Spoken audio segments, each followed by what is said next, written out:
புதியவற்றை நாம் நிறையாக படிக்க வேண்டும் என்று ஆர்வமாக பல கட்டங்களில் இன்றைக்கு பலரும் பல நிலைகளில் கல்வியை கற்று வருகிறார்கள். ஒவ்வொரு நாளைக்கு ஒவ்வொரு தேர்வு எழுதுவது அல்லது எந்த அறிவிப்பு வருகிறதோ அதை பார்த்து அந்தந்த வகுப்புகளிலே சேர்ந்து பயில வேண்டும் என்கின்ற பலவற்றையும் கற்று தேர்வதற்கு ஆசைப்படுகிறார்கள். ஆனால் படித்தவர்களை பேணி பாதுகாக்க வேண்டும்.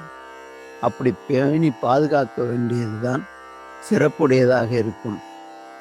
அது எப்படி என்று சொன்னால், இன்றைக்கு புதியதாக கற்க வேண்டும் என்கின்ற ஆர்வம் இருக்கின்றவர்கள் பழசை மறந்து விடுவது என்பது ஆற்றிலே இருக்கின்ற தண்ணி ஓடிக்கொண்டிருக்கிறது.